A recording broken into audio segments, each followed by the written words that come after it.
Quand j'annonçais ce thème, je vais dire quelques temps après avoir annoncé ce thème, il y a quelqu'un qui envoie un message sur WhatsApp qui me demande est-ce qu'un chrétien peut encore être victime de malédictions? Est-ce qu'on peut lancer des malédictions sur un chrétien? Voilà une question que j'ai reçue sur WhatsApp quelques temps après avoir annoncé ce thème d'aujourd'hui. La question de savoir est-ce qu'un chrétien peut recevoir des malédictions? La réponse est oui et non. Est-ce qu'on peut lancer des malédictions sur un chrétien? La réponse est oui et non. Non, non, non, non, absolument non.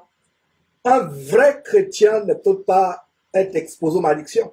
On ne peut pas lancer des malédictions sur un vrai chrétien. Voilà, la première partie de la réponse, non, absolument non. On ne peut pas lancer des malédictions sur un vrai chrétien. Malheureusement, oui, on peut lancer des malédictions sur un faux chrétien. Un chrétien rebelle, désobéissant à la parole de Dieu, qui a un pied à Christ et un pied dans le monde, il peut être l'objet des malédictions. Commençons d'abord par Proverbe chapitre 26, verset 2.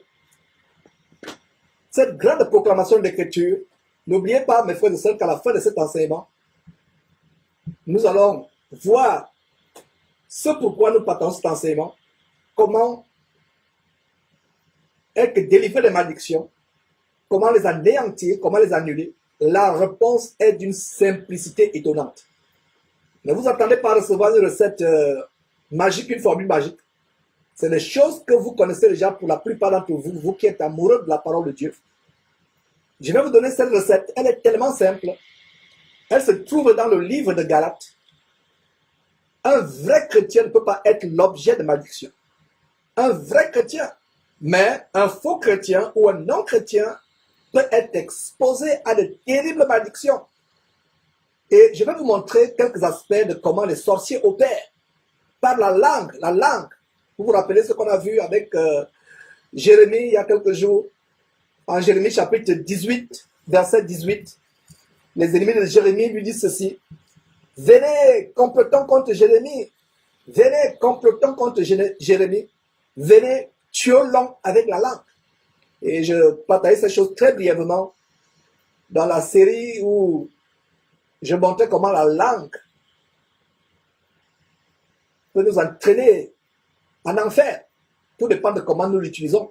Dieu a mis la langue dans notre bouche comme moyen de communiquer avec lui, de l'adorer, de le louer, de lui parler, et aussi comme moyen de communiquer avec les uns et les autres, et aussi comme moyen de pouvoir apprécier les merveilles que Dieu a mises sur terre, sur le plan alimentaire. Donc la langue est une bénédiction, mais malheureusement, le diable nous amène à utiliser nos langues comme une lame de rasoir, une lame de rasoir, pour blesser, pour insulter, pour calomnier, mentir, faire des mauvaises choses. Et voilà donc comment Jérémie est confronté à des ennemis. Les ennemis disent, venez, complotons contre Jérémie. Quand il y a un complot qui se passe, vos ennemis complotent, vous savez, généralement la langue, ils parlent, c'est un conciliambule. Ils parlent, ils disent des choses. Après, ils disent, venez, tuons-le avec la langue.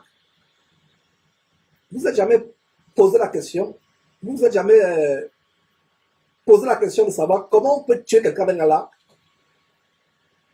La langue peut être une lame de rasoir, la langue peut être un couteau, un poignard, une épée. Comment? Comment, mes frères et sœurs?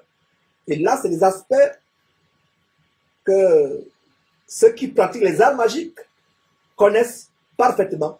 Mais nous, chrétiens, nous n'avons pas à aller lire les livres de magie, aller lire les grimoires, aller consulter des sorciers pour savoir comment ils opèrent. La Bible nous révèle. Est-ce que vous saviez que Jérémie chapitre 18, verset 18 était un verset qui a une très grande portée en matière de sorcellerie, de magie, où on dit qu'on va comploter contre Jérémie, on va le tuer avec la langue. Et une manière par laquelle les sorciers vous tuent, vous attaquent avec la langue, ce n'est pas des psalmodies, pas des paroles psychiques, des prières psychiques, par des incantations, par des formules magiques. Ce n'est pas le lieu ici d'entrer en profondeur dans ces choses. Mais le Saint-Esprit nous montre comment les sorciers se réunissent dans leur haut lieu de sorcellerie. Le Saint-Esprit nous révèle ces choses, même à travers les Écritures. Comment ils se réunissent, comment ils font les incantations. Et n'oubliez pas que sur la base de Matthieu chapitre 18, verset 18, notez très bien s'il vous plaît, Matthieu chapitre 18, verset 18, nous avons reçu la capacité de Dieu de lier tout ce qui est sur la terre afin que cela soit lié au ciel, ou de délier tout ce qui est sur la terre afin que cela soit délié au ciel. Nous avons cette capacité extraordinaire. Alors, si des malédictions ont été prononcées sur ta vie, nous les délions. Et il y a d'ailleurs une certaine sœur en Christ du côté de Washington qui m'a appelé hier. Je conversais avec elle en présence de son mari qui écoutait. Le mari n'a pas intervenu, mais elle parlait en lieu et place de son mari. Et le mari aurait dû prendre la responsabilité d'avoir cette conversation, mais le mari était plus abattu que la femme.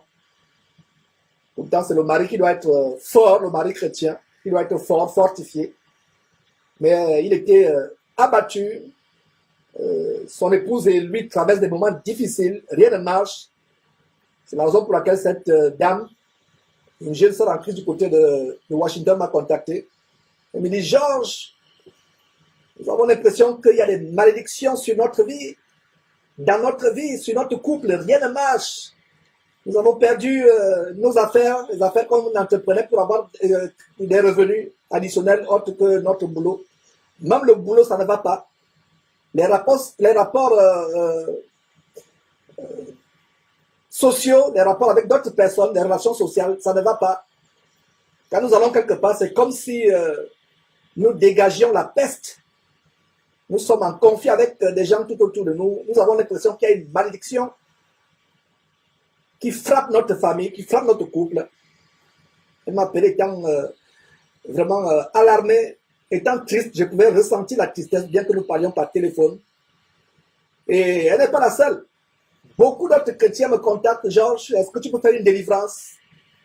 J'ai comme l'impression qu'il y a une malédiction dans ma vie. Je reprends ce que j'ai dit en début de cette série, en réponse à la personne qui a posé la question, est-ce qu'un chrétien peut être victime des malédictions? Je dirais oui, oui, oui, si c'est un faux chrétien, si c'est un chrétien qui se vautre encore dans le péché, si c'est un chrétien qui a un pied dans le monde, un pied à Dieu. Mais absolument non, absolument non. Un vrai chrétien ne peut pas faire l'objet de sorcellerie. Il y a aussi des malédictions que nous avons héritées.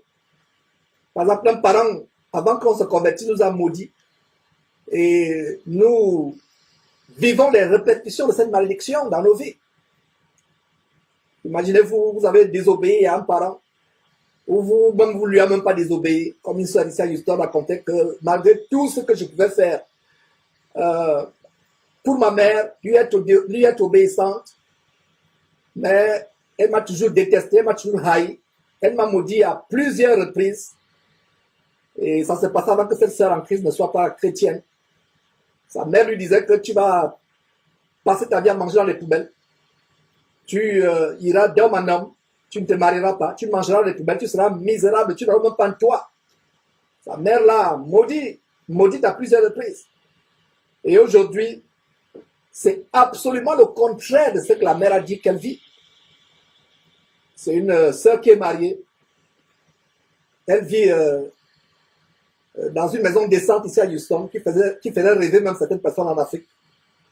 Et sa mère aujourd'hui ne comprend pas pourquoi. Pourtant, elle a maudite. Mais pourquoi elle s'en sort? Pourquoi elle a un bon boulot? Elle est dans une famille heureuse avec son mari. Mais pourquoi elle s'en sort? Pourtant, je l'ai maudite. Tout simplement parce que la Bible dit ceci. Notez ce verset. Il y a deux versets. Proverbe chapitre 26, je vais l'annoncer. Verset 2 qui dit, comme l'oiseleur, comme l'oiseau s'échappe, comme l'hirondelle s'envole, ainsi la malédiction sans cause n'a point d'effet. Voilà la première chose que nous devons retenir. La malédiction sans cause. Si vous avez fait du mal à quelqu'un, vous avez volé l'argent de quelqu'un, vous avez menti à quelqu'un, vous avez pris la femme de quelqu'un, le mari de quelqu'un, la personne va aller chez les féticheurs pour maudire.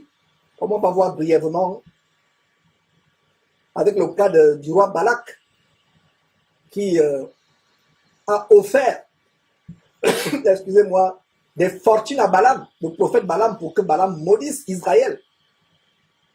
On va voir comment la malédiction ne pouvait pas être prononcée parce qu'Israël était béni de Dieu. On va voir ça très brièvement en Nombre chapitre 22 à 24. Là, je vous recommande de lire ces 3 chapitres. Donc, ce verset 2 de Proverbe chapitre 26, Proverbe chapitre 26, verset 2 dit: une malédiction sans cause n'a pas d'effet. Donc, comme l'oiseau s'échappe, imaginez-vous, vous avez attrapé un oiseau, vous le mettez en cage et vous pensez que la cage était bien fermée. L'oiseau parvient à ouvrir la cage et le valet s'envole. Vous ne pourrez plus le rattraper. Donc, comme l'oiseau s'est envolé, cette malédiction ne reviendra plus jamais. Cet oiseau qui s'est envolé, il ne reviendra plus jamais dans la cage que vous étiez, dans laquelle vous l'avez enfermé. Ça veut dire quoi? Si les sorciers ont prononcé la malédiction sur ta vie, une fois que tu es en Christ Jésus, et quand je dis en Christ Jésus, ce n'est pas parce que tu as fait un baptême cérémonial quelque part ou parce que tu vas dans une dénomination. Être en Christ, ça veut dire que tu marches dans la sainteté, t'efforçant à fuir le péché, en étant agréable à Dieu, aimant Dieu, glorifiant Dieu, louant Dieu, lisant cette Bible, s'efforçant à mettre cette Bible en pratique. Toute malédiction qui a été prononcée sur ta vie, que ce soit avant ta conversion, que ce soit pendant même que tu es chrétien, cette malédiction s'envole comme l'oiseau qui s'envole. Quand cet oiseau s'est échappé de ta cage, il ne reviendra plus jamais. C'est la même chose. Est-ce que vous comprenez très bien Proverbe chapitre 26, verset 2? Comme l'oiseau s'envole. Ainsi, une malédiction sans cause n'a point d'effet. Maintenant, si c'est une malédiction qui a une cause, vous avez fait du mal à quelqu'un, vous avez couché avec la femme de quelqu'un ou le mari de quelqu'un, vous avez abusé d'un enfant de quelqu'un, vous avez volé les biens de quelqu'un, la personne est en bon droit de vous maudire. Et même si vous devenez chrétien, la première chose que vous devez faire, c'est d'aller vers cette personne, vous prosterner, vous humilier, vous mettre à genoux, même si la personne vous chasse 1000 fois, repartez 1000 fois, jusqu'à ce que la personne dise « je vous pardonne ». Demandez pardon à cette personne. La bonne stratégie, c'est que n'allez pas les mains vides. Elle avec un bon cadeau, et le cadeau doit être à la hauteur du mal que tu lui as fait. Du mal que tu lui as fait. Si les moyens te le permettent, bien entendu, il ne s'agit pas pour toi d'aller braquer une banque, d'aller casser une banque ou de t'appauvrir. Mais tu fais tout ce qui est à ton pouvoir pour aller demander pardon à quelqu'un à qui tu as fait du mal. Et s'il est possible pour toi de restituer le bien que tu lui as fait, ou de restituer le bien que tu lui as pris, ou tout ce que tu lui as pris, s'il est possible de restituer, tu le fais. Et s'il n'est même pas possible de restituer le mal, va avec un présent, un cadeau. Parce que laissez-moi vous dire que le cadeau, les présents, brisent les cœurs même les plus durs, surtout s'il s'agit des incroyants. Ils aiment les cadeaux. L'homme qui n'est pas chrétien, ou qui n'est pas véritablement en Christ, est encore cupide, il est attaché au bien. Donc il aime avoir les choses. La colère va partir, ça va s'apaiser. Vous êtes même des bons amis. Donc faites tout. Parce qu'il y a des chrétiens qui se disent, mais je fais tout, ma vie ne marche pas, etc. Examine ta vie. Est-ce que tu as fait du mal à quelqu'un? Est-ce que tu as confessé ce mal à Dieu? Et d'ailleurs, quand on est en Christ, mes frères, on est une nouvelle créature. Donc je parle des malédictions avant qu'on ne soit chrétien. Comment s'en débarrasser? Comment les briser? Maintenant, pour des malédictions pendant qu'on est chrétien, si vous êtes victime d'une malédiction pendant qu'on est chrétien, pendant que vous êtes chrétien, c'est parce que vous avez ouvert une porte. Peut-être vous avez fait naufrage par rapport à la foi. Vous vous êtes refroidi dans votre foi. Et le diable, voyant cette porte ouverte, a amené un des sorciers ou un de ses démons à profiter pour vous lancer une malédiction. Les choses ne vont plus comme ça allait. Les enfants sont toujours malades. Il y a des morts dans la famille. Malgré le fait que vous êtes chrétien, le travail, ça ne va pas. Vous allez sur licenciement après licenciement. Rien ne marche. Rien ne marche, rien ne marche. Commencez à vous examiner. Vous demandez, Seigneur, qu'est-ce qui ne va pas dans ma vie? N'oubliez pas ce merveilleux verset de Jérémie chapitre 33, verset 3 qui dit, invoque-moi et je te répondrai. Je te montrerai des grandes choses que tu ne connais pas. Des choses mystérieuses, cachées que tu ne connais pas. Pourquoi ceci m'arrive? Pourquoi cela m'arrive? Est-ce que tu t'es réconcilié, excusez-moi, avec quelqu'un à qui tu as fait du mal? Si c'est une malédiction qui n'a pas de cause, vous n'avez rien fait à quelqu'un, les gens vous jalousent et ne vous aiment pas parce que vous êtes chrétien, ils n'aiment pas la grâce de Dieu en vous. Maintenant, qu'est-ce que vous faites? Vous ne vous souciez pas parce que rien ne va vous arriver. Maintenant, si vous êtes conscient, où le Saint-Esprit met dans votre cœur que vous avez fait du mal à quelqu'un, vous avez volé l'argent de quelqu'un, vous avez fait du mal à quelqu'un, prenez le téléphone, cherchez cette personne, appelez la personne, repentez-vous, demandez pardon à la personne. Vous avez couché avec la femme de quelqu'un. Surtout, l'adultère. Tu peux voler tout à un homme. Tu peux lui brûler sa maison. Mais ne touche pas sa femme. Tu peux tout faire à une femme. Voler ses bijoux, voler sa voiture. Mais tu ne t'amuses pas, toi, sœur, avec son mari. Ne touche pas son mari. N'embrasse pas son mari. Ne flirte pas avec son mari. Si c'est une femme qui ne craint pas Dieu, elle ira voir les sorciers et les sorcières pour te punir. Comme un homme jaloux dans un quartier, quelque part en Afrique, je vous raconte cette anecdote. Et un homme jaloux qui avait une très très belle femme, je crois que c'est un frère prédicateur qui enseignait et qui racontait cette histoire, qui dit, il était vieux, il avait une belle femme. Jeune femme, très belle, jeune femme. Et les gens du quartier, la femme pouvait rester tard dans la nuit, dehors avec les jeunes du quartier. Il était vieux, un vieillard. Il a épousé une enfant, une adolescente, très belle. Et comme c'était chez une enfant, une adolescente, elle passait le temps avec les autres adolescents du quartier, tout le temps dans la nuit. Les gens lui disent, mais pourquoi tu ne te soucies pas de ton épouse? Elle est belle, elle est jeune, elle va avec les jeunes de son âge. Le monsieur a dit, je ne m'inquiète même pas que quelqu'un tente. La personne qui va essayer de coucher avec ma femme ne connaîtra plus jamais une autre femme de sa vie. Il sera impuissant. Il y a des cas comme cela. Il y a des cas où un homme va avec la femme qui n'est pas sa femme, parce que le mari est un sorcier ou un féticheur. Il a fait des incantations sur sa femme. Quand vous allez avec sa femme, vous ne pouvez plus vous séparer. Il faut qu'il y ait une opération chirurgicale. Il faut qu'on vous amène en urgence. Il y a eu des choses comme cela. Donc, mais une malédiction qui n'a pas de cause n'a pas d'effet. Donc, notez très bien ce verset, Proverbe chapitre 26, verset 2. Et nous avons aussi Proverbe chapitre 16, verset 33, qui donne un autre verset qui dit quoi? On jette le sort dans le pan de la robe, mais toute décision vient de l'Éternel. Vous voyez ce merveilleux verset? On jette le sort. On jette le sort sur le pan de la robe, mais toute décision vient de l'Éternel. Ça veut dire quoi? Ça veut dire que tant que Dieu n'a pas donné le dernier mot, quand vous êtes favorable, agréable à Dieu, rien ne peut vous arriver. Rien ne peut vous arriver, mes frères et sœurs, quand vous êtes agréable à Dieu. On va vous lancer un mauvais sort, on va faire des incantations. Et regardez ce verset 33, j'espère que j'ai dit 33, Proverbe chapitre 16, verset 33, qui donne un grand passage qui dit, on jette un sort dans le pan de la robe. Est-ce que vous saviez que ce verset a trait à la sorcellerie? Exactement comme les ennemis de Jérémie qui étaient des sorciers, des satanistes, qui disent à Jérémie, qui disent au sujet de Jérémie, allons, venez, complotons contre Jérémie, tuons-le avec la langue, tuons-le avec la langue. Et c'est la même chose avec Proverbe chapitre 16, verset 33, qui montre comment les sorciers agissent. Ils lancent des malédictions. Et pour vous, parents, c'est pour vous, enfants, pardon, pour vous, enfants, pas parents, enfants, quand vous désobéissez à vos parents, qu'ils vous maudissent ou pas, vous vous maudissez vous-même. C'est pour ça qu'une fois que vous vous êtes converti en Christ Jésus, la première chose, si vous avez été un enfant récalcitrant, qui a rendu la vie difficile aux parents, première chose quand vous êtes converti, repartez vous prosterner devant vos parents s'ils sont encore en vie. Dites, papa, maman, je vous ai tellement fait de mal, je vous ai manqué de respect, je vous ai déshonoré. Vous me donniez des conseils que je n'ai pas suivis, je vous désobéissais, je vous ai volé de l'argent. Je vous ai même injurié, je vous calomniais. Vous poignardez dans le dos avec ma langue. Je vous demande pardon. Parce que voilà une parenthèse que j'ouvre avec les parents. Même s'ils ne vous maudissent pas, quand vous manquez de respect à vos parents, quand vous désobéissez à vos parents, c'est une malédiction que vous attirez sur votre tête. Ils n'ont pas besoin de vous maudire. Maintenant, si vous maudissez, c'est même encore grave. Sans qu'ils vous maudissent, vous êtes vous-même sous la malédiction. Parce que il y a ce grand verset en Éphésiens, chapitre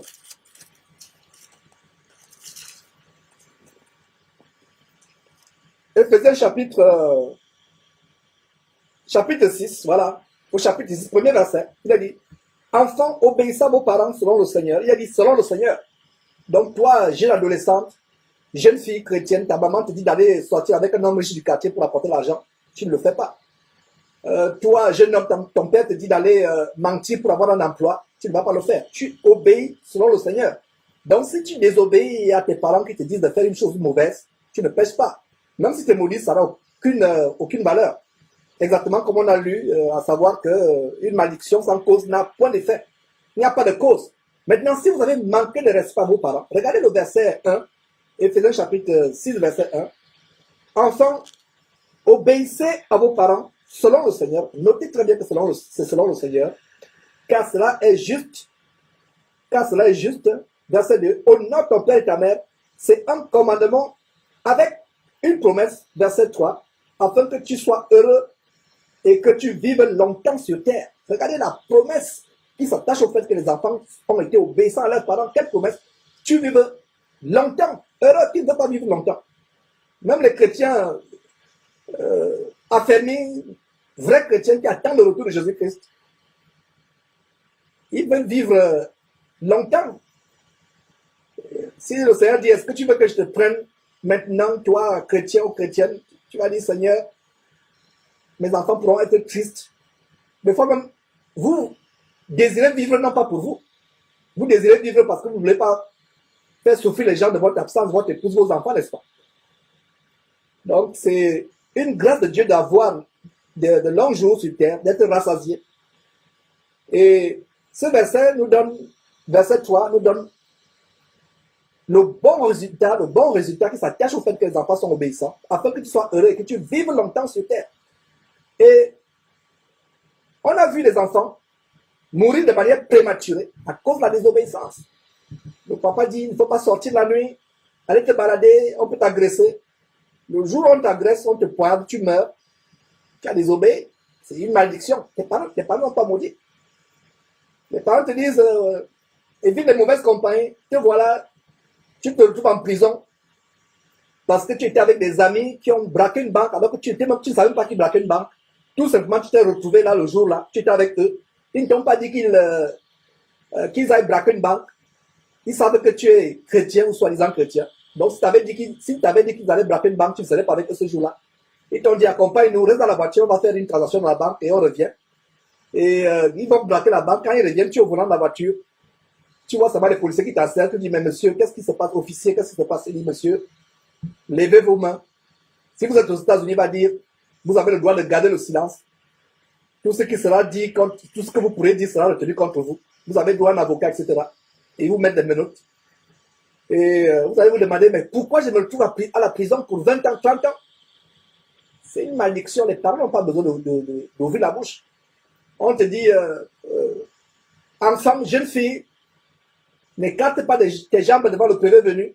Les parents te donnent ce conseil que voilà, tu t'amuses, jeune fille, tu vas en boire de nuit dans les bars. Et voilà que tu vas rencontrer un de ces jeunes hommes voyous qui te dévierge et qui te donne une grossesse. Et voilà, tu arrêtes les études, tu deviens misérable toute ta vie. Personne ne peut plus t'épouser. Tu ne peux plus trouver un travail parce que cet enfant ou ces enfants que ce voyou t'a donné sont un fardeau pour toi. Il a fui. Et te voilà. Est-ce une malédiction? Oui, c'est une malédiction. Tu n'es plus heureuse. Les enfants sont un fardeau. Tu aurais pu faire de belles études, pouvoir avoir des moyens pour pouvoir à ta vie. Et voilà, tu es pauvre, misérable. C'est quoi? C'est une malédiction. Est-ce que les parents ont prononcé cette malédiction? Non.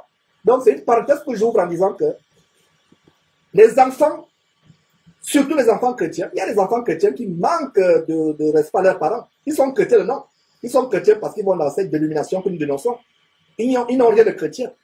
Alors, un vrai chrétien doit respecter ses parents, même s'ils sont vieux. La Bible nous dit, ne méprise pas tes parents parce qu'ils ont les cheveux blancs, parce qu'ils sont devenus vieux. Ne les méprise pas.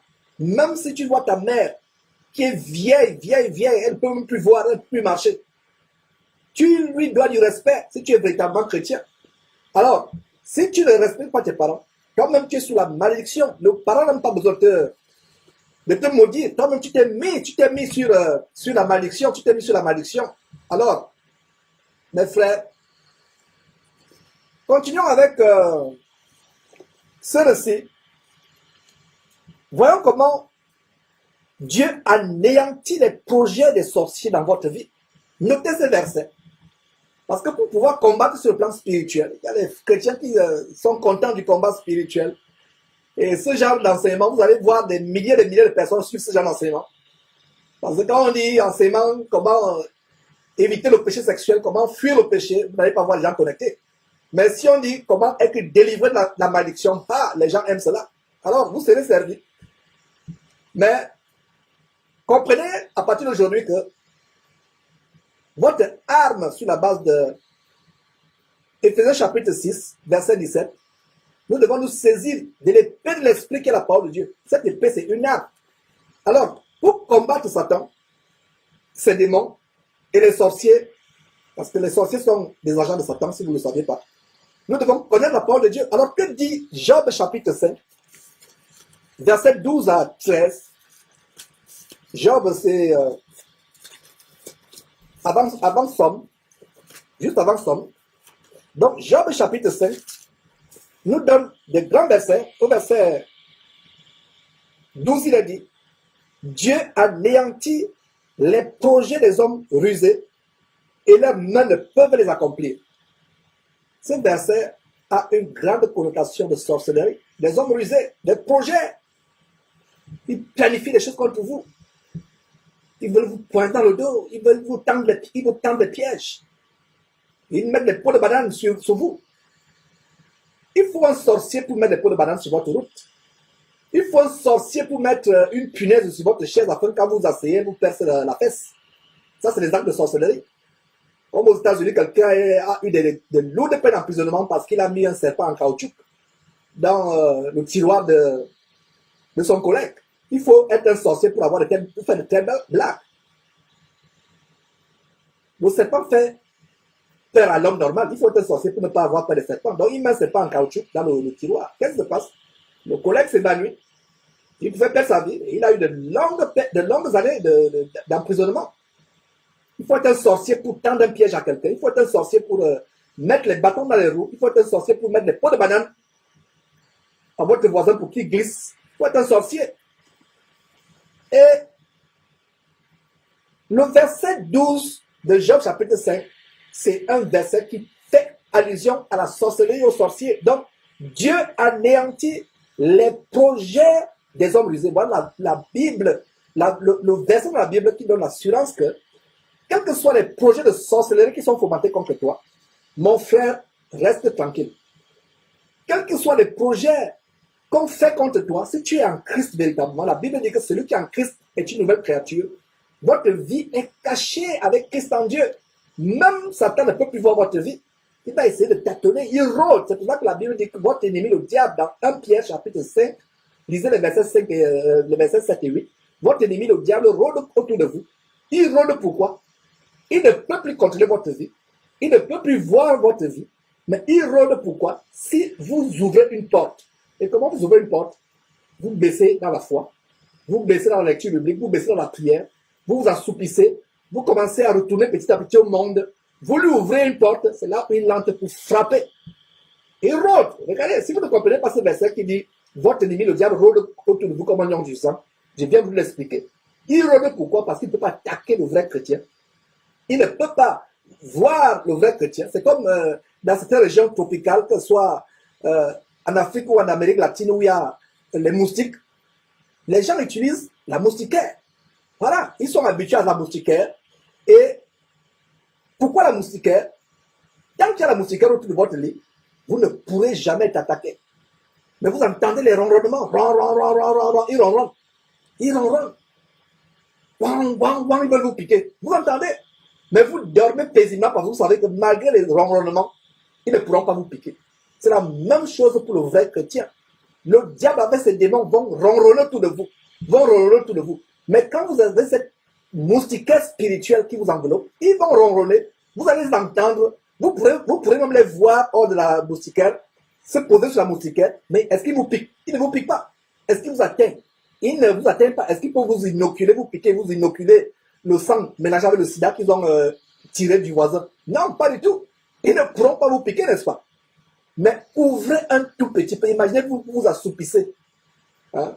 Si vous n'êtes pas un dormeur, un dormeur discipliné, il semble qu'il y a des gens qui dorment vraiment de manière désordonnée. Les pieds se balancent en pleine nuit.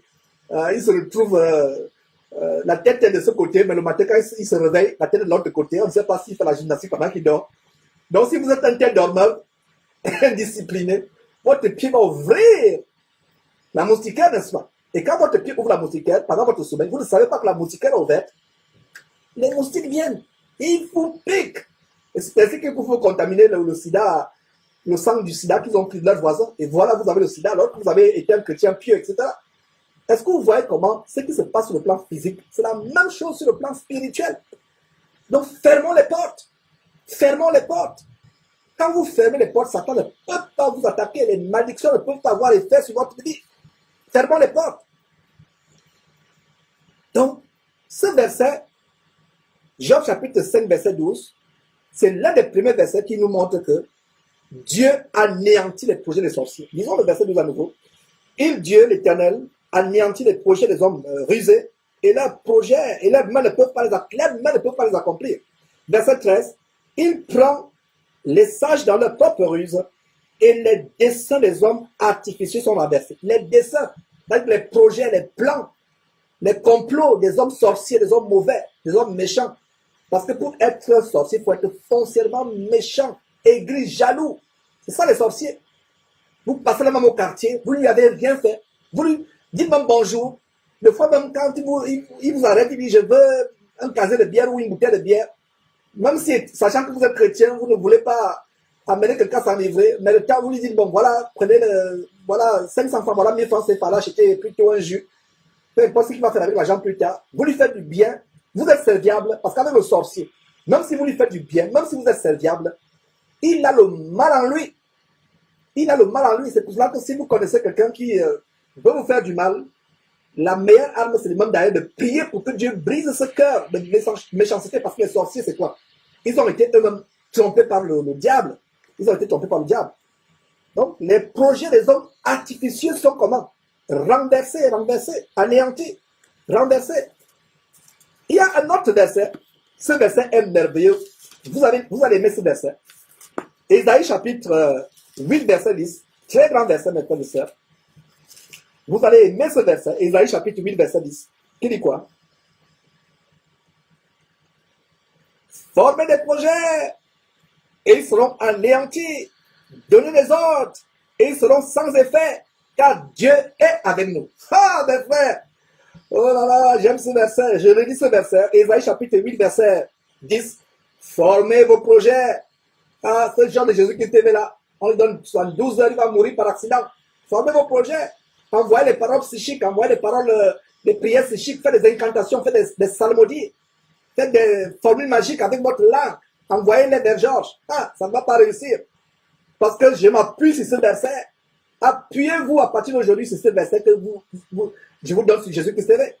Verset 10, Ésaïe chapitre 8, verset 10. Formez des projets, ils seront anéantis. Donnez des ordres, ils seront sans effet. Pourquoi? Dieu est avec nous. Donc, il faut que Dieu soit avec toi. Et pour que Dieu soit avec toi, fais sa volonté. Mets en pratique ses commandements, même si ces commandements sont pénibles. Dieu va voir l'effort que tu fais. En voyant l'effort que tu fais, il va t'aider dans sa faiblesse. La Bible nous dit que le Saint-Esprit nous aide dans notre faiblesse. Dieu va voir l'effort. Mais il y a des chrétiens qui disent, bah, non, je ne veux même pas obéir votre parole, là, vous exagérez, vous voulez quoi, vous voulez dire que vous êtes des saints. Je ne dis même pas, Dieu me connaît, il ne me juge pas, ne me juge pas. Je ne veux même pas dire. Donc, ça, c'est les chrétiens rebelles. Quand vous voyez une sœur ou un frère, entre guillemets, vous parlez de cette manière, sachez qu'il n'aime pas la parole de Dieu, elle n'aime pas la parole de Dieu. La personne n'est pas prête à obéir. Mais pour quelqu'un qui dit, Seigneur, je veux bien faire ta volonté, mais j'ai encore la faiblesse, fortifie-moi s'il te plaît. Et Dieu va avoir votre désir de fuir le péché, il va vous aider. Et quand vous êtes agréable à Dieu, vous êtes agréable à Dieu, Dieu est avec vous. Et si Dieu est avec vous, ils vont faire des complots, ils vont envoyer des malédictions. Ces malédictions n'auront pas d'effet. Je pense qu'à ce niveau, vous comprenez déjà comment, en tant que chrétien, nous pouvons anéantir les malédictions qui sont sur notre vie. Nous pouvons les anéantir en tant que chrétiens. En tant que chrétiens, nous les anéantissons. Les malédictions qui sont sur notre vie. Voilà. Il y a un autre verset, Psaume 21. Retournons en Psaume. Notez ces versets, c'est quelques bonbons spirituels, quelques perles bibliques pour votre instruction, pour galvaniser, booster votre foi. Voilà, la parole de Dieu, la Bible dit en Romains chapitre 17, verset 10, la foi vient de ce qu'on entend. Et ce qu'on entend vient de quoi? De la parole de Dieu. En entendant ces perles spirituelles, ces perles bibliques, ça booste votre foi. Et une fois que vous avez la foi, vous devenez robuste sur le plan spirituel. Vous devenez, quand les gens, les sorciers vous voient, ils voient une fournaise ardente ambulante. Ils ne peuvent pas s'approcher de vous. Ils vont essayer. Il y a des gens qui ont dit, mais on n'arrive pas à attaquer telle personne. On n'arrive pas à le voir même. Quelle puissance ils ont. Mais comme ils ont été aveuglés par Satan, ils ne savent pas que c'est la puissance du Saint-Esprit. Parce que nous sommes fidèles à Dieu, etc. Donc regardez, Psaume 21, verset 11.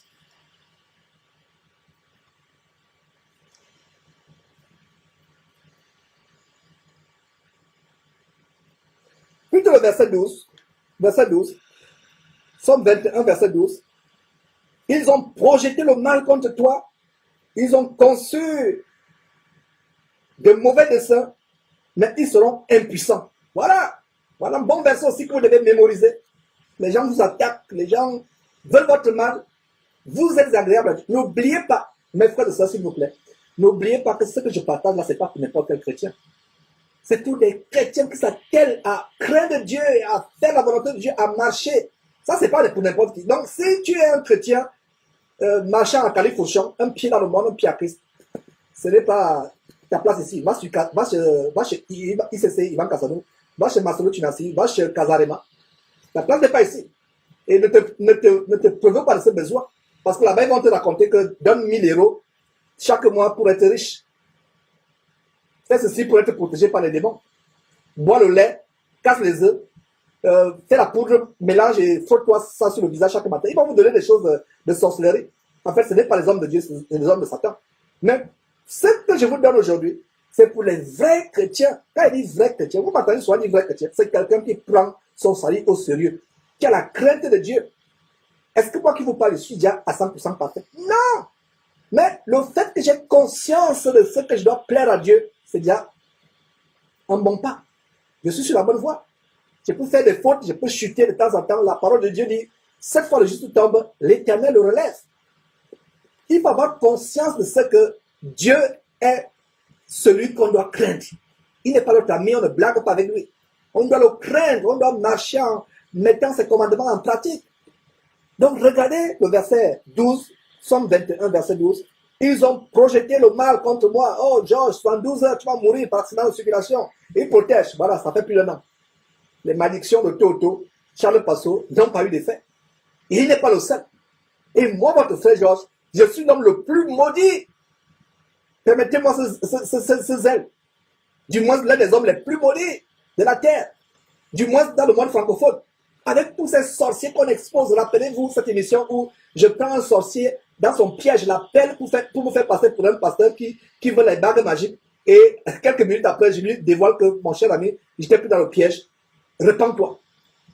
Un homme comme celui-là qui manipule, qui gère des puissances ténébreuses, des démons, qui télécommande les démons sur les gens. Combien de fois m'a-t-il maudit? Combien de fois ces faux pasteurs que je dénonce me maudissent? Mais moi, voici, n'est-ce pas? Je vous prêche la parole et plus ils maudissent, plus je suis plus fort. Combien sont allés chez des prêtres vaudous au Bénin, au Togo, au Nigeria pour me maudire? Vous allez demander, Georges, comment tu le sais? Je le sais parce que c'est la réalité. Dieu ne nous cache rien. Combien de fois ils ont comploté me tuer physiquement? Et Camille Makosola dit une fois, il dit que qu'est-ce qui nous empêche d'envoyer quelqu'un avec une balle là-bas, avec une balle de fusil, avec un fusil et une balle là-bas? Vous pensez que vous pouvez être caché avec Internet et autres aujourd'hui? Vous ne pouvez pas être caché.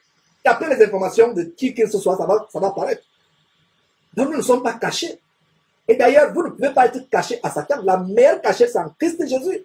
Notre vie est cachée en Christ. Et quand votre vie est cachée en Christ, quelqu'un vient dire, voilà sa maison, va mettre une bombe, va avec une mitraillette, défendre la porte, tire sur tout le monde. Il arrive, il voit plus une rivière. Il y a eu des témoignages comme ça. Mais vous m'avez envoyé le tuer. Il y a des témoignages des anciens bandits. tel homme de Dieu m'a envoyé le tuer. Arrivé, c'est une rivière que j'ai vue. C'est une rivière alors qu'il n'y a pas de rivière. Arrivé, c'est un grand feu. C'est une forêt qui est en train de brûler. Je garde la voiture, je ne vois pas, je suis perdu. J'arrive, c'est une rivière, c'est un rocher. C'est un tas de poubelle. Dieu rend invisible la maison. Vous pensez que c'est possible? C'est possible. C'est pour ça que nous avons un grand Dieu. Regardez, ces projets ne peuvent pas s'accomplir. Ne peuvent pas s'accomplir. Donc Dieu anéantit les projets des sorciers. Et il y a aussi un grand verset, allons à Isaïe. Donc, on partait Isaïe, Somme, repartons à Isaïe. Oh, j'aime ce verset, je l'ai mémorisé par cœur d'ailleurs. Isaïe 54, verset 17. Toute langue, toute arme forgée contre toi sera sans effet. Toute langue qui se lèvera contre toi en malédiction, en jugement, peu importe. Dieu l'anéantira. Voilà, je l'ai mémorisé. Mon frère, ma soeur, mémorise ce verset. Il ne s'agit pas seulement de mémoriser comme un perroquet, parce qu'un perroquet peut mémoriser la parole de Dieu. Mais la différence d'un perroquet, nous, chrétiens, on peut les mettre en application. On peut croire et agir conformément à ce verset, c'est qu'un perroquet ne peut pas faire. Donc ne soyez pas des chrétiens perroquets qui viennent sur Jésus-Christ TV pour suivre, ils récitent cela, mais ils n'appliquent pas ça dans leur vie. Leur vie ne reflète pas ce qu'ils ont appris. Comme étant au Cameroun, il y a une femme que j'ai confrontée dans une abominable église, un cas de concentration. Et visiblement la mise d'une prostituée avec les cheveux rouges sur la tête, faux cheveux en nylon sur la tête. Elle dit qu'elle suit les enseignements de Jésus-Christ TV. Et je lui ai dit, tu suis les enseignements de Jésus-Christ TV et tu es encore ici. Son faux pasteur s'est enflammé. Ici, c'est comme ça, on arrête le tournage. Dans un temple au Cameroun, il y a 2 ans, dénoncé ce faux pasteur de Yaoundé. Je demande donc à cette femme-là, tu me suis et tu es ici. Et quand je vois sa mise, les cheveux comme si c'est une sirène qui est venue mettre ça sur sa tête, une Mami Wata. C'est ça le problème, mes frères et sœurs. Un vrai chrétien met la parole de Dieu en pratique. C'est pour ça que de plus en plus, vous m'entendez dire vrai chrétien. Parce que le mot chrétien est devenu banal. Donc si on dit chrétien, tout le monde va se dire chrétien. Maintenant, désormais, parlons de vrais chrétiens. Et la Bible nous montre qui est un vrai chrétien. Alors, mémorisez ce passage et mettez-le en pratique. Ésaïe 54, verset 17. J'espère que j'ai dit le verset 17. Ésaïe 54, verset 17. Très grand verset, très grande proclamation. Toute arme forgée contre toi sera sans effet. Et toute langue qui se lèvera en justice contre toi, tu la condamneras. Tel est l'héritage des serviteurs de l'Éternel. Ça veut dire que voilà notre héritage. Héritage ou promesse. Voilà notre héritage. Voilà ce que Dieu nous promet. Que toute langue forgée contre toi sera sans effet. Dieu l'anéantit. Rien ne peut se passer. Rien ne va se passer. Tu as la puissance, tu as la protection. Toute malédiction forgée contre toi. Parce que la langue qui s'élève contre toi, c'est les langues de sorcellerie, de malédiction. Il y a une très très belle histoire, l'histoire de Balaam. La Bible parle de la voix de Balaam. Je crois que Jude, le petit frère du Seigneur Jésus-Christ, on a fait l'étude de Jude, où nous avons vu la voix de Balaam et la voix de Caïn. Balaam était un prophète de Dieu qui marchait avec Dieu, mais à cause de l'amour de l'argent, l'amour de la gloire du monde, il a été séduit par un roi, le roi de Moab. Moab, c'était l'un des peuples ennemis à Israël, le peuple de Dieu, qui adorait les divinités sataniques, qui adorait les Baals, les Astartés et autres. Dieu avait mis Israël en garde contre ces peuples, Moab, Édom, etc. Donc, Balak, B-A-L-K,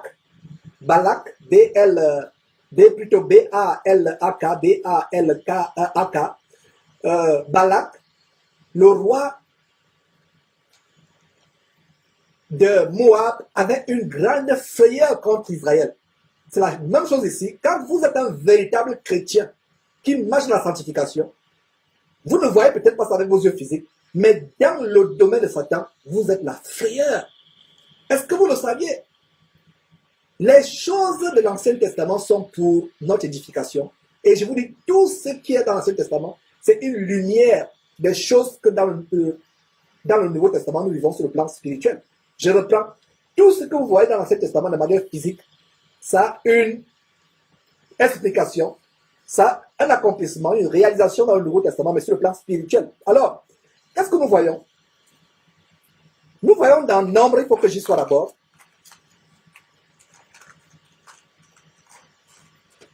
Nombre, c'est le 4e livre de la Bible, Genèse, Exode, Lévitique, Nombre. Au chapitre 22 à 24, lisez vous-même, mes frères, je ne peux pas tout vous lire pour gagner du temps. Cette série que nous avons, c'est pour des petites exhortations. 30 minutes, 40 minutes, 1 heure, pas plus. C'est maintenant samedi qu'on peut voir la nourriture solide, costaud. Alors, vous-même lisez attentivement les chapitres 22, 23 et 24 pour l'histoire de Balaam. Donc, les enfants d'Israël, on peut lire au verset 1. Nombre chapitre 22, verset 1. Les enfants d'Israël partirent et ils campèrent dans les plaines de Moab, au-delà du Jourdain, vis-à-vis de Jéricho. Vous vous rappelez de la chute du mur de Jéricho, après que les enfants de Josué et les enfants d'Israël eurent fait le tour cette fois, n'est-ce pas?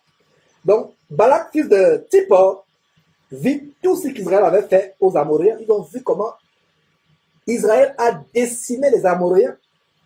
Et qu'est-ce qui se passe au verset 3? Et Moab fut très effrayé. Il n'est pas dit qu'il fut effrayé, mais comment? Très effrayé, en face d'un peuple aussi nombreux.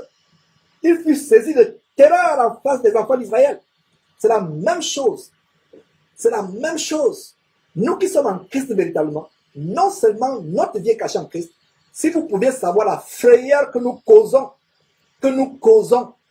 à nos ennemis, si vous pouvez savoir la frayeur que nous causons aux sorciers, ils veulent nous attaquer, ne peuvent pas. Ils voient comment nous sommes environnés. Toi, ma soeur, toi, mon frère, tu penses peut-être que tu es seul. Pendant que tu fais ta prière la nuit avant de dormir, tu lis ta Bible, tu penses que tu es seul. Si Dieu pouvait t'ouvrir les yeux pour voir des milliards et des milliards et des milliards d'anges qui t'environnent, la Bible dit que les anges sont au service de ceux qui doivent hériter le salut, la vie éternelle, donc nous les chrétiens. Si tu pouvais savoir des milliers d'anges qui sont autour de toi, tu n'aurais plus peur. Tu n'aurais plus peur. La peur vient du fait que tu ne réalises pas comment Dieu nous protège quand nous faisons sa volonté. Des milliers d'anges nous protègent. On peut même lancer une bombe. La bombe n'a aucun effet sur ta maison, qu'elle soit spirituelle ou physique. On peut lancer des choses contre ton corps. On a eu des attaques, mon épouse et moi, les enfants, des attaques terribles, mais on sent que c'est une attaque terrible parce que Dieu nous le révèle. Mais c'est comme si une bombe a été lancée, mais elle n'a pas explosé. On vient seulement prendre la coquille qui n'a pas pu exploser. Elle ne pourra même plus exploser, on la met seulement dans la poubelle. On a expérimenté des grandes choses. Je prendrai des heures et des heures pour vous expliquer, vous montrer comment nous avons été exposés à des attaques spirituelles et même physiques graves. C'est pour ça que je vous enseigne ces choses avec assurance comme les ayant expérimenté. J'ai expérimenté la puissance de Dieu face à la mort, face à toutes les attaques. La plus grande attaque, c'est la mort. On a eu la victoire, victoire sur victoire. C'est pour ça que je vous enseigne ces choses comme les ayant expérimenté. Ce n'est pas maintenant pour me vanter, ce n'est pas pour me vanter ou pour attirer la gloire sur moi. Non, ne me comprenez pas mal, s'il vous plaît. C'est pour vous galvaniser, c'est pour vous communiquer cette foi, cette assurance que ne vous plaignez pas, ne vous effrayez pas. C'est plutôt les ennemis qui ont peur. Et quand les sorciers voient qu'ils ne peuvent pas t'attaquer, toi, mon frère, ils ont peur de toi. Qu'est-ce qu'ils vont faire? Ils vont envoyer une jeune femme ayant la mise de prostituée pour se dandiner chaque fois devant ton balcon ou bien devant ta fenêtre. Elle se dandine, elle passe, on ne sait pas ce qu'elle cherche. C'est un instrument de Satan pour te faire tomber. Et si tu tombes, ils n'auront plus peur de toi. C'est ainsi qu'ils vont entrer par cette porte, pouvoir maintenant te maudire, pouvoir t'attaquer. Voilà comment ça se passe. Voilà comment ça se passe. Alors, Balak avait peur des Israélites. Et nous sommes aujourd'hui la nouvelle Israël. Nous sommes aujourd'hui la nouvelle Jérusalem. La Jérusalem céleste, le corps de Christ, l'épouse du Seigneur Jésus-Christ. Et voilà ce que nous sommes aujourd'hui. Et les ennemis ont peur. Donc, verset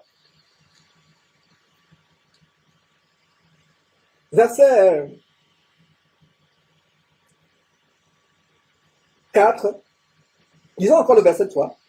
Et Moab, le roi de Moab, et son peuple, Moab c'était le peuple, et le roi, il fut tellement effrayé en face d'un peuple très nombreux, aussi nombreux, et Moab fut saisi de terreur en face des enfants d'Israël. C'est ce qui se passe.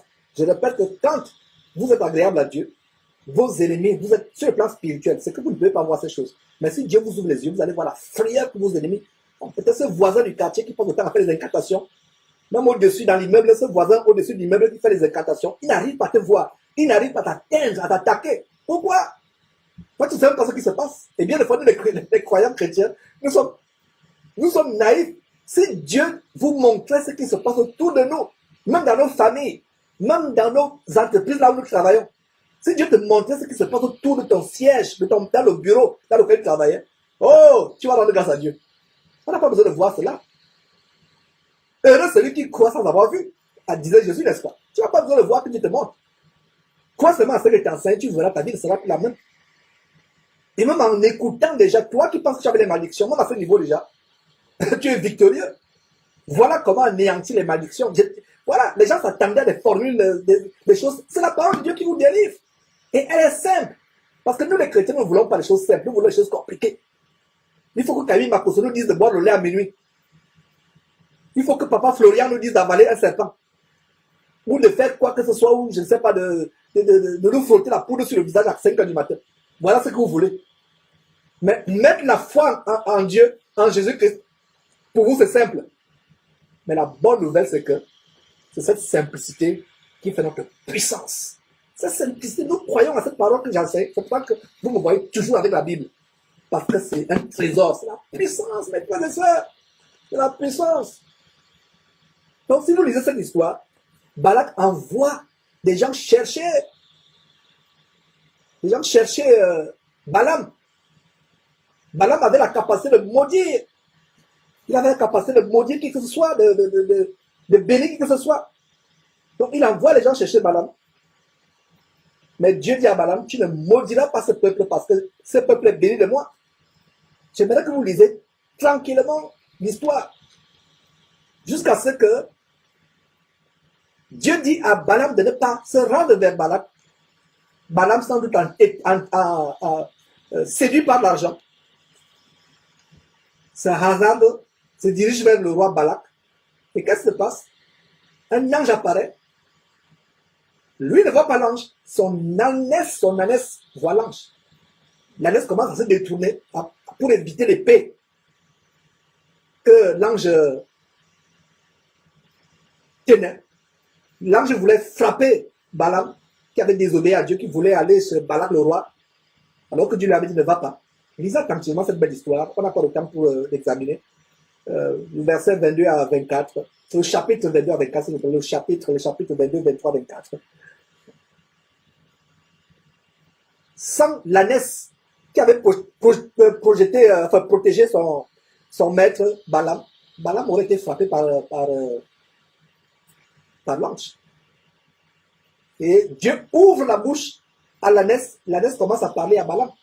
Balaam, tellement emporté par l'égarement, ne se pose même pas la question pourquoi l'ânesse, un animal, peut me parler. Et c'est une grande révélation. Quand vous allez lire attentivement cela, vous allez découvrir comment Dieu peut faire parler un animal. Si les animaux ne parlent pas, ma compréhension en lisant cette histoire, c'est que, en lisant ce chapitre 22 de Nombre, c'est que Dieu a bloqué le langage des animaux aux hommes. Mais les animaux entre eux parlent. Mais Dieu peut ouvrir la bouche d'un animal afin que ce qu'il dit soit compréhensible par un homme. Donc, l'ânesse commence à parler, et Balaam aussi, tellement aveuglé par l'égarement. Quand vous égarez les voix de Dieu, vous devenez aveugle. Il ne se pose pas la question, mais pourquoi une ânesse va me parler? Pourquoi une ânesse généralement ne parle pas? Pourquoi une ânesse va me parler? Lui aussi répond à une ânesse. Et l'ânesse lui dit, mais ne vois-tu pas, l'ange qui est là, il doit te frapper. Moi, je te sauve la vie et toi, tu me frappes. Parce qu'il a frappé l'ânesse parce que l'ânesse allait le renverser. L'ânesse est affalée. Il dit à l'ânesse lui dit, mais tu ne vois pas cet ange, etc. Il commence à avoir la conversation avec l'animal. Dieu ouvre les yeux à l'animal pour que l'animal voit l'ange. Mais un homme de Dieu, soi-disant, prophète, ne voit pas l'ange. Incroyable. Quand quelqu'un s'est égaré de la voix de Dieu, il devient moins qu'un animal. C'est pour ça que l'apôtre Paul parle d'un homme animal qui ne comprend pas les choses de l'esprit de Dieu. Non seulement un homme animal, un homme qui s'égare de la voix de Dieu devient moins qu'un animal. L'ânesse a discerné ce qui se passait parce que l'ânesse a vu l'âme. Mais un homme de Dieu, pourtant, Balaam, lui ne voit pas l'ange, il ne voit pas l'ange. L'ânesse voit l'ange, mais Balaam ne voit pas l'ange. Balaam ne se pose même pas la question pourquoi un animal subitement me parle. C'est plus tard qu'il a compris. Pourquoi le cœur était toujours dirigé vers Balaam. Vers Balak, pardon.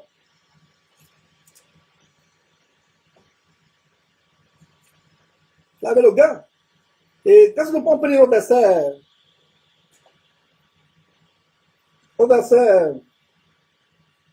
16 d'abord? C'est-à-dire que verset 15, Balak envoya de nouveau les chefs en plus grand nombre. Il avait d'abord envoyé une première partie de personnes. Il envoie encore. Donc ces personnes, ces chefs en grand nombre, qui arrivèrent, qui étaient plus considérés que les précédents, il les envoyait, verset 16. Ces chefs, verset 16, arrivèrent auprès de Balaam et lui dirent, ainsi parle Balak, fils de Zippor, que l'on ne t'empêche donc pas de venir vers moi, car je te rendrai beaucoup d'honneur. Je te ferai tout ce que tu me diras. Viens, je te prie, maudis-moi ce peuple, maudis-moi les Israélites, les enfants d'Israël, le peuple de Dieu. Verset 18, Balaam répondit et dit au serviteur de Balak, quand Balak me donnerait sa maison pleine d'argent et d'or, je ne pourrais faire aucune chose, ni grande, ni petite ni grande, contre l'ordre de l'Éternel mon Dieu. Voilà. Et si vous lisez, vous voyez qu'il ne pouvait pas bénir, il ne pouvait pas maudire le peuple de Dieu. Hein? J'aurais bien voulu prendre le temps pour lire ce passage. Je cours après le temps, mais vraiment, prochainement, plaise à Dieu, on va bien utiliser cette histoire. Mais lisez-la, vous allez découvrir beaucoup de choses par vous-même. Lisons un dernier verset dans ce passage, Nombre chapitre 23, verset 8. Il a dit quoi? Comment maudirais-je celui que Dieu n'a pas maudit? Comment serais-je irrité quand l'Éternel n'est point irrité? Donc, le roi Balak, ce roi moabite abominable, voulait que le prophète de Dieu maudisse le peuple d'Israël. Et qu'est-ce que Balaam dit? Comment maudirais-je celui que Dieu n'a pas maudit? Quelle est la révélation ici? Quand vous êtes sous la bénédiction de Dieu, personne ne peut vous maudire. La malédiction de quelqu'un qui va vous maudire vient du fait que vous n'êtes plus sous la bénédiction de Dieu, vous êtes sorti de la bénédiction de Dieu par votre marche en arrière, vous avez fait naufrage par rapport à la foi, vous êtes retourné au monde, vous avez recommencé à pécher, vous êtes retourné à ce que vous avez vomi. Vous n'êtes plus sous la bénédiction de Dieu. C'est comme un enfant. Je suis avec ma fillette de 2 ans, bientôt 3 ans. J'ai un parapluie et c'est une forte pluie, une forte averse qui tombe. Vous avez l'impression que les gouttes vont vous transpercer la peau. J'ai un parapluie tellement solide et elle est avec moi. Tant qu'elle est sous le parapluie, elle ne va pas se mouiller. Je vais tenir sa main et je vais lui dire non, il faut tenir ma main fermement, ne sors pas du parapluie, aucune goutte ne va la toucher. C'est un parapluie bien large, bien solide. Mais à supposer qu'elle sort un instant de ce parapluie, elle sera mouillée. Imaginez-vous que ces gouttes sont des malédictions. Tant que vous êtes sous le parapluie de Dieu, vous êtes sous la bénédiction. Mais si vous sortez, vous êtes sous la malédiction, mes frères, je vous en supplie, allez lire attentivement les chapitres 22, 23, 24 de Nombre, sur cette histoire de Balaam. Et terminons avec Galates chapitre 3. Voilà le grand secret de la délivrance des malédictions. Donc vous qui dites, voilà, oh frère Georges, il y a une malédiction dans ma vie, je suis sous la malédiction. Si tu es un vrai chrétien, la Bible dit que celui qui est en Christ est une nouvelle créature, les choses anciennes sont passées. Toutes choses sont devenues nouvelles. Donc ces pasteurs qui font des séminaires tels que séminaire sur briser les malédictions ancestrales parentales, et ils vous font même payer. Vous allez même encore prendre d'autres malédictions parce que vous allez payer la parole de Dieu. Vous n'êtes plus sous la bénédiction de Dieu, vous allez même encore prendre les malédictions. Donc ils vous disent, venez, on va vous délivrer les malédictions. Ils vous font payer. Or, si vous saviez que ce pasteur qui fait payer la délivrance des malédictions, vous allez encore ajouter les malédictions et vous allez éloigner de Dieu. Il vous a donné la plus grande malédiction qui est la mort. Allez lire Actes chapitre 8.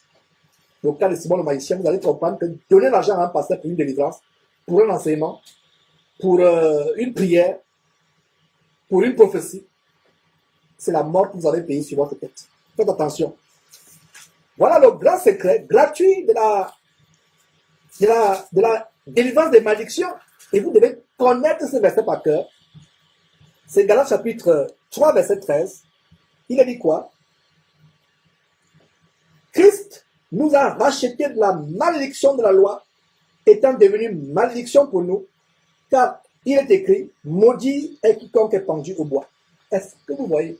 Comparez ce verset avec ce que nous venons de lire au sujet de Balaam et de Balak qui voulaient maudire le peuple d'Israël. À l'époque du peuple où le peuple d'Israël était confronté aux Moabites, sous le règne de Balak, aucun homme ne s'était livré à eux pour être malédiction pour eux. Mais nous, chrétiens aujourd'hui, nous avons quelqu'un, le Fils de Dieu venu du ciel, qui meurt sur la croix et devient malédiction pour nous. Voilà le secret. Je peux m'arrêter là, mes frères et sœurs. Je peux m'arrêter là. Voilà le secret. Si tu penses qu'il y a une malédiction dans ta vie, examine ta vie attentivement. Est-ce que ta vie est agréable à Dieu? Est-ce que toi-même tu n'es pas la cause de ta malédiction? Est-ce que tu sais même quand même douter de Dieu? Tu as-tu la malédiction sur toi?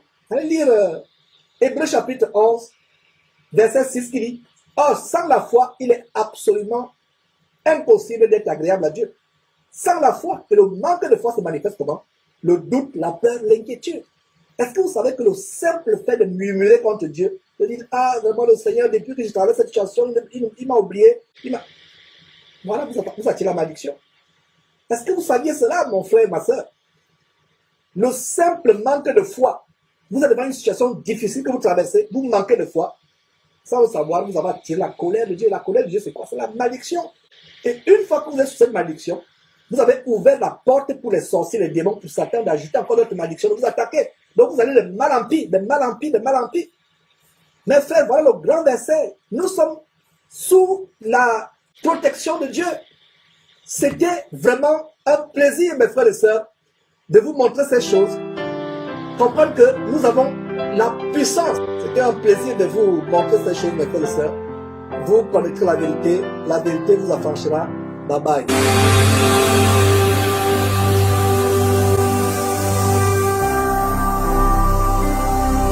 Jésus-Christ TV, vous connaîtrez la vérité et la vérité vous affranchira.